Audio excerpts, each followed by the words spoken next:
નથી, એ કોઈનો નથી, એ આપણે બધાએ યાદ રાખવાની જરૂર છે. 370 ની કલમ રદ કરવા માટે પણ મોદી સાહેબે આ સંકલ્પ જ્યારે 1980 થી દરેક સંકલ્પ પત્રમાં કહેતા હતા. મોદી સાહેબે રાજ્યસભાની અંદર જ્યારે વાત મૂકી ત્યારે કોંગ્રેસના એક નેતાએ મોદી સાહેબને ચેલેન્જ કરી હતી કે મોદીજી 370 को हाथ मत लगाना, हाथ जल जाएगा, कश्मीर में खून की नदियां बहेगी. अभी गीदड़ धमकियों घबराई जाए ये नरेंद्र मोदी नहीं, ये अमित शाह नहीं. एक कलम ने झाट के एक જ દિવસે રાજ્યસભા ને લોકસભામાં ઠરાવ કરીને 370 ની કલમ રદ કરી નાખી.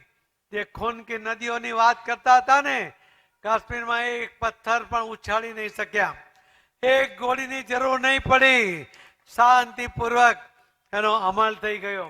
કાશ્મીરના મુસ્લિમ ભાઈ બહેનોએ પહેલી વાર એમણે કહ્યું કે અમને 1947માં નહીં, અમને તો હમણાં આઝાદી મળી છે એવો અમને ભાસ થાય છે. આ પ્રકારના એમના મનમાં જે ભાવ હતો એ ભાવ એમણે પ્રદર્શિત કર્યો હતો. 3 તલાકની વાત હતી. મોદી સાહેબે કહ્યું હતું કે અમે રદ કરીશું. એના કારણે જે મુસ્લિમ બહેનોએ ઇન્ટરવ્યુમાં કહ્યું છે કે અમને પણ ડર છે કે ક્યારે અમને 3 તલાક મળી જાય, અમારી દીકરીઓ અમારી બહેનો એમને એમનો પતિ જો 3 તલાક કહીને એમને કાઢી મૂકે તો એ અમારા ઘરે પાછા આવે, એનો પણ અમારા મનમાં ડર હતો. પણ આ ડર મોદી સાહેબે આ મુસ્લિમ બહેનોના ડર પણ દૂર કરી નાખ્યો, એમને પણ સુરક્ષિત કરી નાખી.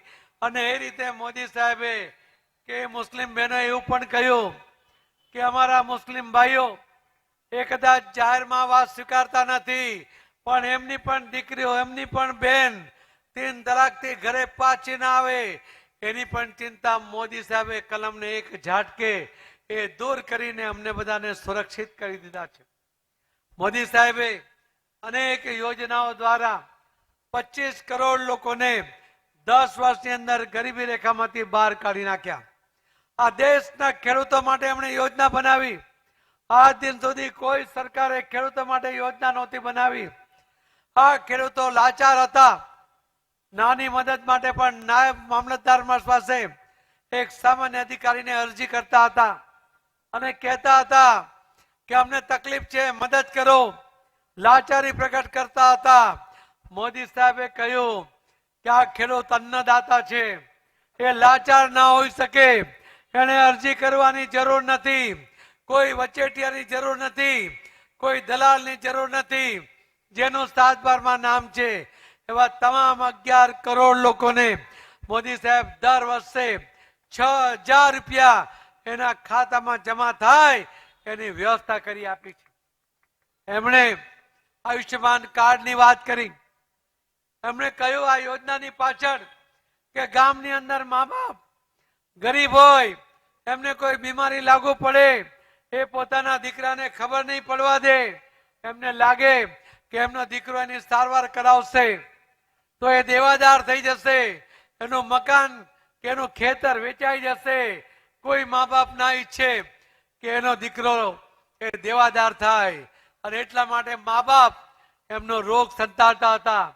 ખૂબ દર્દ થાય તો ખેતરમાં જઈને રડી લેતા હતા, ધ્રુસકે રડી લે, પણ ઘરે આવે ત્યારે આંખ કોરી ધાકોર હોય, કોઈ દીકરાને ખબર નહીં પડવા દે. મોદી સાહેબે કહ્યું કે આ મા બાપનો દીકરો હું છું, હું એનું બિલ ભરીશ, એના દીકરાને દેવાદાર નહીં થવા દઉં. આવા પ્રોમિસ સાથે એમણે આયુષ્યમાન યોજના એ જાહેર કરી અને આ દેશના 50 કરોડ લોકોને આ યોજનાનો લાભ એ મોદી સાહેબે આપ્યો. અને આગળ વધીને મોદી સાહેબે આ સંકલ્પ પત્રની અંદર પણ જાહેર કર્યું કે આ મધ્ય વર્ગના લોકો હોય, દલિત સમાજને એક રિઝર્વેશનનો ફાયદો મળે, એનો અધિકાર છે એને મળે છે. આદિવાસી ભાઈ બહેનોને